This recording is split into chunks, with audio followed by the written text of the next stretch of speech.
You are watching part of our alignment series where we are going to break down certain poses. Today we're focusing on squared pelvis poses. Sometimes we call it closed pelvis. One of the most amazing things about us at Citizen is that we take principles from all different schools of yoga. So if you've been taught something different in your teacher training, we just say, try it on for size, see how it feels in your body. And it's up to you. This particular series is going to not just focus on one pose, but a series of poses. Fancy's with me today, and we're gonna work on squared pelvis, which really at first, how we build an alignment practice is looking at your feet. So when we say hips distance, there are two ways to measure. The easiest way to measure is to bend your knees first and reach all the way down, bring your two fists between your feet. And when your two fists are between your feet, that's gonna be your hips distance. Fancy will come up to stand. And even if your feet aren't together, which is in an asymmetrical pose, we'll show you some examples, this is ideally how you wanna place your feet to support the health of the pelvis.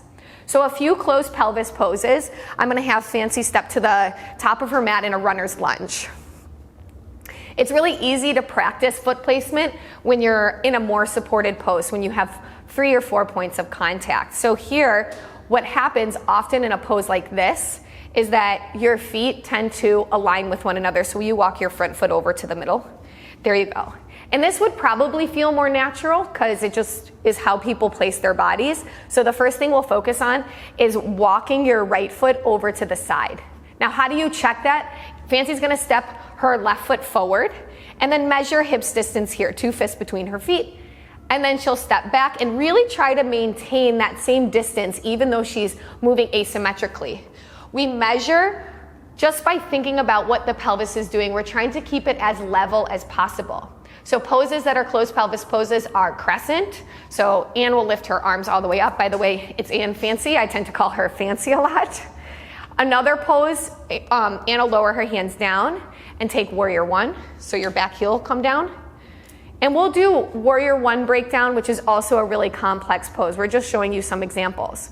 One pose you might not realize is a closed pelvis pose is standing split. So Anne will lower her hands, lift her back leg, and oftentimes what people do is they open the hip.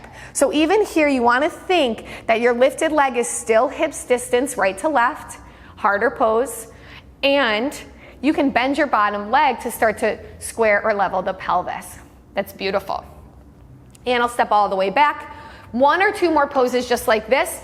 Anne will lift her arms all the way up. Prayer twist. Pavrita Parshva, so she'll cross all the way over. Yep. And her feet will stay hips distance. And I always say that if you feel wobbly in a pose, check your foot placement first. Typically your feet might be too narrow. Anne will lower down.